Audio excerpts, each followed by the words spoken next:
Bienvenue sur l'émission que l'on s'accorde pour une vie de plus en plus élégante. Ici, nous parlons d'élégance personnelle, relationnelle et intellectuelle. Je suis Margot et dans mes émissions, je mets à votre disposition des leviers de compréhension, des instruments de réflexion et des techniques d'optimisation personnelle pour naviguer dans le quotidien avec cette unique et précieuse personnalité qui est la vôtre. Aujourd'hui, nous allons explorer quelque chose qui me tient particulièrement à cœur. Quelque chose que j'aurais aimé comprendre bien plus tôt dans ma vie et qui, une fois qu'on le saisit vraiment, change la façon dont on se perçoit soi-même, dont on perçoit les autres et dont on navigue dans ce monde. Nous allons parler d'élégance intellectuelle. Ce n'est pas l'élégance intellectuelle au sens snob du terme, évidemment. Cette posture, vous savez, un peu froide, qui consiste à citer des auteurs pour impressionner. Non. Je parle de quelque chose de bien plus vivant, de bien plus utile. Je parle de la capacité à penser avec finesse, à poser les bonnes questions, à remettre en question nos propres certitudes et à cultiver une pensée qui soit véritablement nôtre. Une pensée qui soit libérée des automatismes, des automatismes qui, souvent à notre insu, gouvernent nos jugements. C'est un sujet qui touche à la psychologie évidemment, mais aussi à la philosophie et même à la sociologie. Et je vous promets que d'ici la fin de cette émission, vous aurez non seulement une nouvelle façon de voir les choses, je l'espère en tout cas, mais aussi des outils concrets bien entendu pour transformer votre quotidien. Il y a une phrase que je trouve absolument magnifique et qui va servir de fil conducteur à tout ce que nous allons explorer ensemble aujourd'hui. La voici. La qualité de nos vies est déterminée par la qualité de notre pensée. Et la qualité de notre pensée est déterminée par la qualité de nos questions. Nous y reviendrons en détail, mais laissez-la résonner un instant cette phrase. Parce que si elle est vraie, et je crois qu'elle l'est profondément, alors travailler sur la qualité de ces questions n'est pas un exercice académique, c'est un acte de soin envers soi-même. Dans la première partie, nous plongerons dans ce que j'appelle la puissance des questions essentielles. Pourquoi les questions sont le moteur de la pensée et pourquoi nous avons, pour la plupart, été très peu entraînés à les formuler. Dans la deuxième partie, nous aborderons deux grands obstacles à l'élégance intellectuelle. Notre égocentrisme naturel et notre sociocentrisme. Deux phénomènes que la psychologie et la philosophie décrivent très précisément et qui nous jouent des mauvais tours, bien plus souvent qu'on ne le croit. Et dans la troisième partie, nous passerons aux exercices, des pratiques encore une fois concrètes, un peu inhabituelles parfois, pour commencer dès aujourd'hui à cultiver cette élégance dans notre façon de penser et d'habiter le monde. Commençons donc par un constat un peu déstabilisant, mais au fond assez libérateur, je dois dire. Nous ne sommes pas formés à penser. Voilà, c'est dit. Ou du moins, pas à penser bien. Nous sommes formés à retenir, à reproduire, à répondre. Et vous pouvez fouiller dans vos souvenirs d'école, n'est-ce pas ? L'enseignement, ici en France en tout cas, c'est ça. On est formé à retenir, à reproduire, à répondre. Mais questionner alors. Véritablement questionner, avec profondeur, avec honnêteté. Eh bien ça, c'est une compétence qui s'acquiert et qui demande un entraînement délibéré, puisqu'en fait, on ne nous l'enseigne pas à l'école. Et en fait, notre culture est comme ça, et même nos parents, en fait, ne nous enseignent pas ça. C'est pas conscient, c'est juste que la culture, elle est comme ça. Les choses changent, hein. Bien entendu, elles changent. Mais en tout cas, pour ceux qui sont comme moi je suis née en 94, j'ai pas été élevée comme ça. Et c'est pas grave, il n'y a pas de problème avec ça. Le tout, c'est de s'en rendre compte. Le philosophe et pédagogue américain Richard Paul a consacré des décennies à l'étude de la pensée critique. J'adore ses travaux. Vous pouvez aller vous renseigner sur lui et sur sa collaboratrice. Franchement, ils font des super travaux sur l'esprit critique. L'une de ses conclusions à lui, qui est une des plus frappantes, c'est celle-ci. C'est que les questions essentielles sont rarement enseignées à l'école et rarement pratiquées à la maison, comme je viens de vous le dire. Réfléchissons-y un instant. À l'école, on nous demande quelle est la réponse. On nous demande rarement quelle est la bonne question. Et pourtant, c'est précisément la question qui donne vie à la pensée, n'est-ce pas ? Il y a quelque chose de presque paradoxal ici. Dans notre culture, nous valorisons les réponses. Avoir une réponse, c'est avoir l'air compétent, assuré, brillant, encore une fois. Mais Richard Paul nous rappelle quelque chose d'essentiel. Les réponses marquent souvent un arrêt complet de la réflexion. Ah oui, quand vous donnez une réponse, vous résolvez quelque chose et c'est terminé. C'est la question qui stimule la pensée. La réponse, elle la clôt. Pensez à la dernière fois où vous avez eu une conversation profonde, une conversation stimulante qui vous a laissé avec l'impression d'avoir grandi intellectuellement.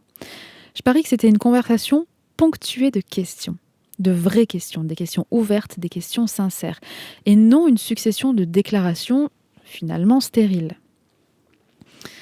Les questions essentielles ont une qualité particulière. Elles définissent les tâches, elles expriment les problèmes, elles délimitent les enjeux. Quand on arrive à formuler la bonne question face à une situation complexe, quelque chose se clarifie. On sait soudain où poser son attention. C'est pour ça que les grands penseurs, les grands leaders, les grands créateurs sont généralement de brillants poseurs de questions avant d'être de brillants donneurs de réponses. Einstein lui-même disait que si on lui donnait 1 heure pour résoudre un problème dont sa vie dépendait, il passerait les 55 premières minutes à bien formuler la question. Voilà. Mais alors, qu'est-ce qu'une question essentielle dans ce cas ? Eh bien, c'est une question qui va au cœur du sujet. C'est une question qui ne satisfait pas la surface, en fait, qui ne se satisfait pas d'une surface. C'est une question qui cherche la logique sous-jacente, les présupposés, les implications. Une question essentielle ne demande pas seulement quoi, en fait. Elle demande pourquoi, comment, au nom de quoi, à quel coût, pour qui, dans quel contexte. Vous voyez ? Et voici ce qui est fascinant. Un esprit sans question est, selon Richard Paul, un esprit intellectuellement déconnecté. L'absence de questions équivaut à l'absence de compréhension. Je suis tout à fait d'accord avec ça. Des questions superficielles produisent une compréhension superficielle, évidemment. Des questions vagues produisent une compréhension vague. Il ne s'agit pas du tout d'être plus intelligent au sens du quotient, vous savez, du quotient intellectuel, là, du QI. Il s'agit d'être plus actif dans sa façon de penser. C'est tellement plus chouette. Il s'agit de ne pas laisser l'esprit se contenter de ce qui s'y dépose passivement, mais de lui demander de creuser, de préciser, de relier. Non, tout le monde ne le fait pas. Tout le monde ne le fait pas, pourquoi ? Eh bien, parce qu'il y a quelque chose qui s'appelle la flémingite aiguë. Et qui est un fléau de notre ère. Et non, tout le monde ne se donne pas la peine. Quel dommage, parce que c'est tellement intéressant. Alors, voici maintenant quelque chose qui va peut-être vous surprendre, et qui est au cœur de ce que j'appelle, bien évidemment, l'élégance intellectuelle. La qualité de nos questions est aussi la qualité de notre vie relationnelle. Et oui, tout est lié, tout est un grand système. Parce que questionner avec finesse n'est pas seulement une activité solitaire, c'est aussi la façon dont on écoute les autres. Et c'est une façon dont on s'intéresse à leur réalité, pas juste à ce qu'elle nous inspire à nous tout seuls. C'est la façon dont on entre dans un échange sans avoir déjà décidé de sa conclusion. Et ça, c'est magnifique. Une personne qui sait poser de bonnes questions est une personne magnétique. Pas parce qu'elle impressionne, mais parce qu'elle rend les autres plus intelligents en leur présence. C'est trop bien. Et en fait, elle crée un espace où la pensée peut s'étirer, se nuancer, s'approfondir. Et ça, c'est de l'élégance intellectuelle dans toute sa splendeur.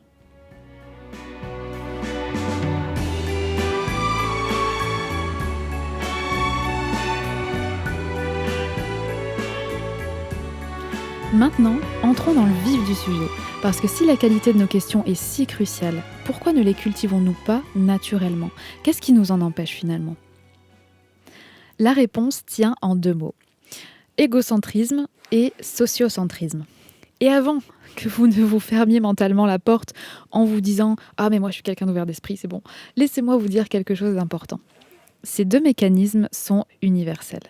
Ils ne sont pas le signe d'un défaut de caractère, pas du tout. Ce sont des caractéristiques profondes de la cognition humaine. Il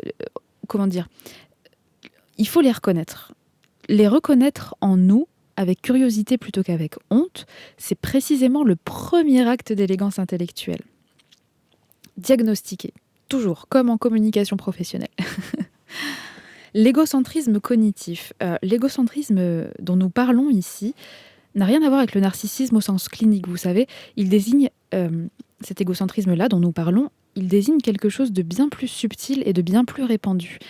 C'est notre tendance naturelle à percevoir le monde depuis notre propre centre, sans prendre en compte spontanément les droits, les besoins et les perspectives des autres. Voici comment ça fonctionne. En fait, notre cerveau est un formidable constructeur de réalité. Il ne perçoit pas le monde tel qu'il est, mais il en construit une version filtrée par nos expériences, nos émotions, nos croyances et nos besoins. Et par défaut, il tient cette version pour vraie. Non pas vrai pour moi, mais vrai tout court. C'est cette illusion-là que décrit si bien Richard Paul. C'est que l'être humain entretient la conviction, certes irréaliste, mais souvent inébranlable, d'avoir compris la réalité telle qu'elle est, de manière objective. Nous croyons voir clairement, alors que nous voyons depuis un angle très particulier, en fait. Et encore une fois, le paradoxe magnifique, c'est que plus nous sommes intelligents, plus nous sommes capables de construire des raisonnements sophistiqués pour justifier ce que nous pensions déjà. Et oui, les chercheurs en psychologie cognitive appellent ça, comme vous le savez, j'imagine que vous l'avez déjà deviné, c'est le fameux biais de confirmation. Et ce biais de confirmation est profond et puissant, il est tenace, et même chez des sujets très éduqués, en fait, en psychologie. C'est pas d'être... le biais de confirmation ne confirme pas les gens qui ne sont pas intelligents, ne confirme pas seulement les gens qui ne sont pas intelligents, il concerne tout le monde, en fait. Et donc, typiquement, voici quelques manifestations de l'égocentrisme cognitif dans le quotidien. Vous avez une discussion avec quelqu'un qui ne partage pas votre avis sur le sujet, une décision au travail, un choix de vie, une opinion politique, et presque automatiquement quelque chose en vous cherche où cette personne se trompe. Où est-ce qu'elle s'est trompée, celle-ci, plutôt que de chercher ce qu'elle voit que vous ne voyez peut-être pas. Ou encore, vous êtes dans une situation où vous avez un intérêt personnel, donc une promotion, un conflit avec un proche, une négociation, et votre sens de l'équité se met à rétrécir soudainement, subtilement, sans que vous vous décidiez consciemment, en fait. Vous vous dites que ce qui est juste, c'est ce que vous voulez.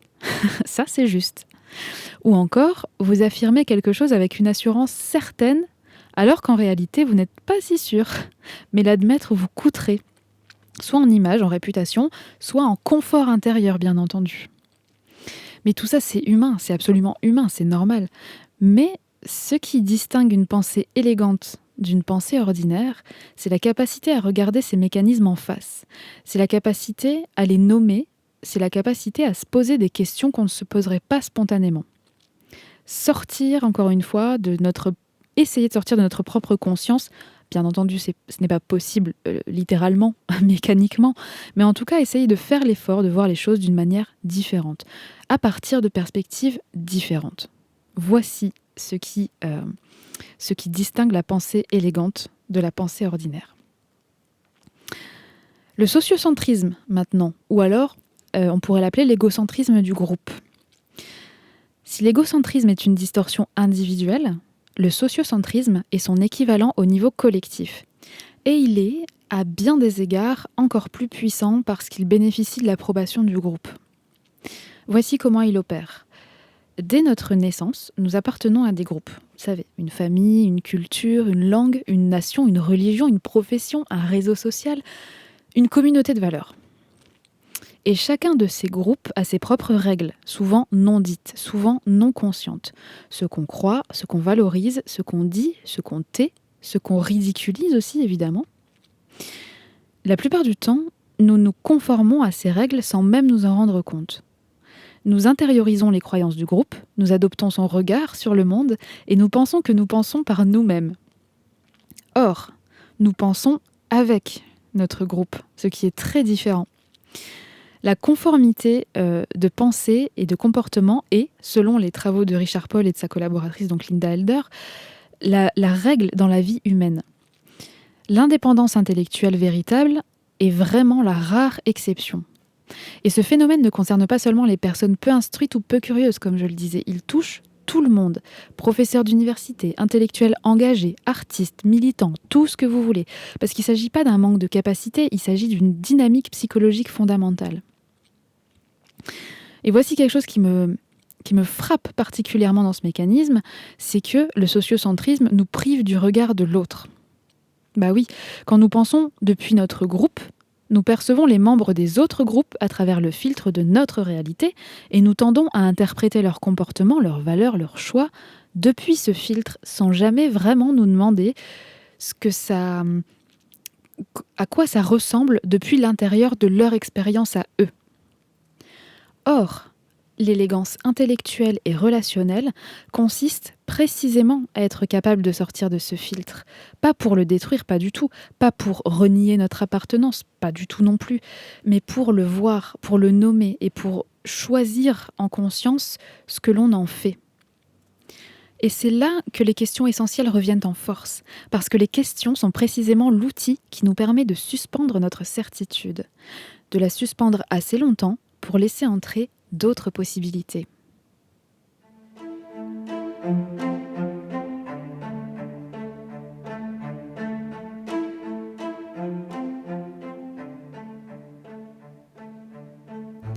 Et maintenant, la pratique. Parce que tout ce que nous venons d'explorer n'a de valeur que si nous en faisons quelque chose, évidemment.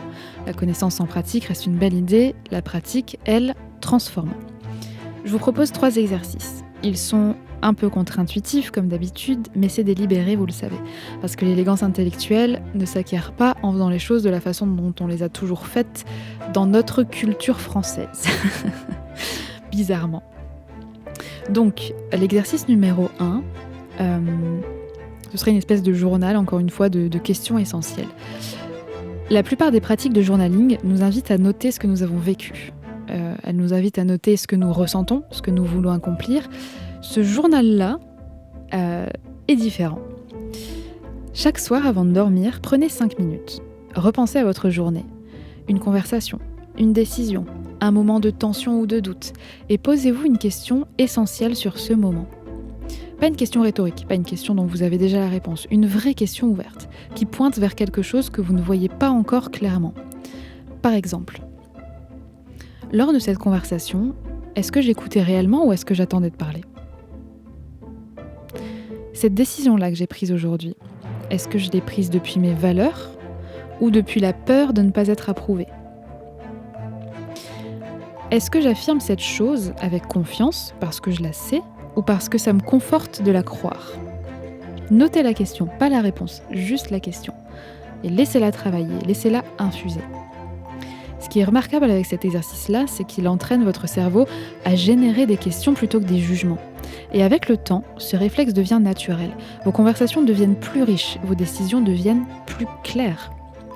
Et votre rapport à vous-même, en fait, devient plus honnête. L'exercice numéro 2, c'est une sorte d'enquête sur l'appartenance. Cet exercice-là, il est plus profond. Il demande un peu de courage, pas de bravoure spectaculaire, mais le courage tranquille de regarder en face ce qui nous gouverne. Choisissez un groupe auquel vous appartenez et auquel vous tenez.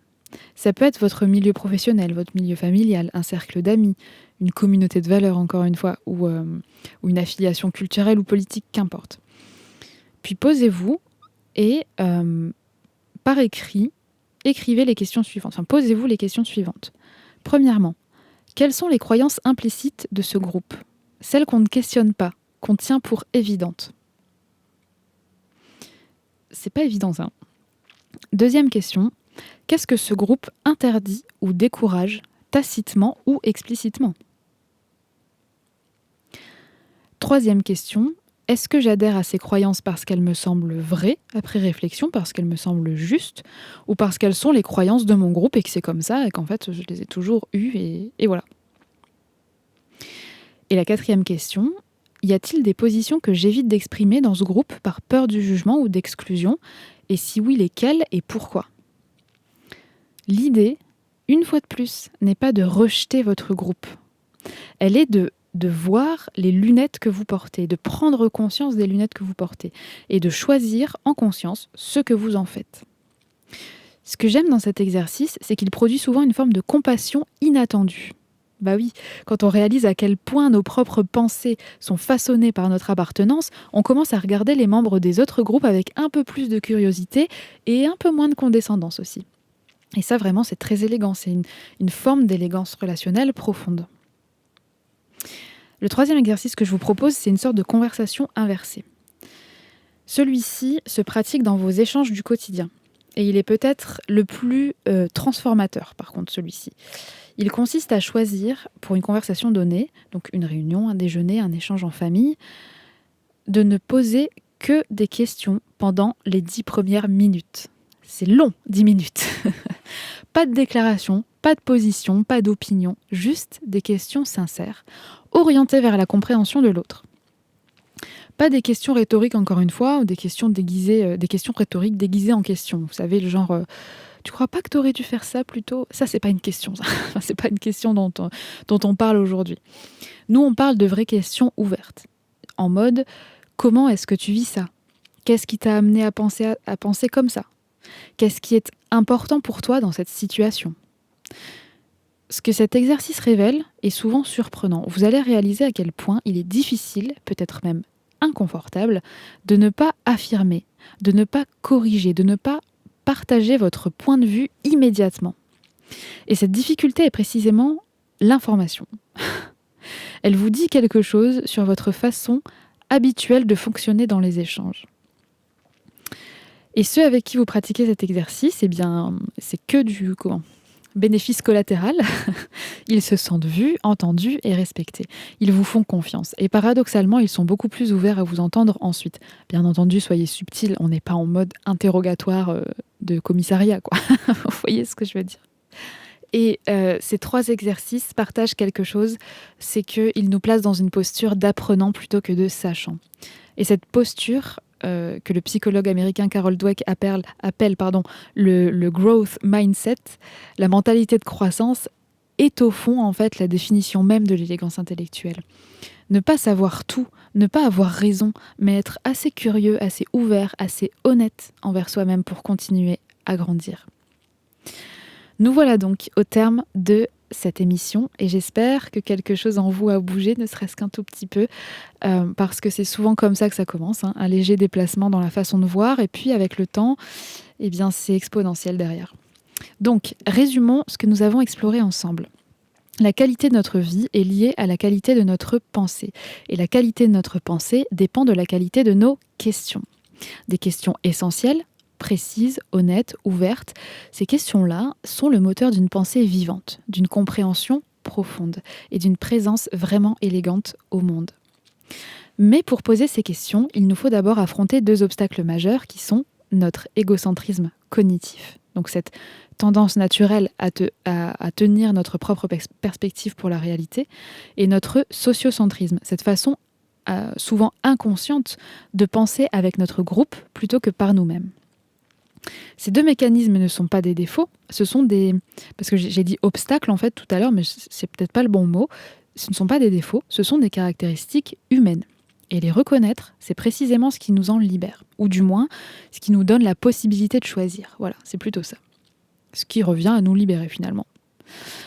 L'élégance intellectuelle n'est pas une destination. C'est une façon d'être en chemin, c'est une posture mentale. C'est choisir encore et encore la curiosité plutôt que la certitude. La question plutôt que la conclusion précipitée. L'ouverture plutôt que la défense. C'est difficile dans notre culture, je le sais, on ne va pas changer ça en peu de temps, c'est comme ça. Mais il faut bien commencer quelque part.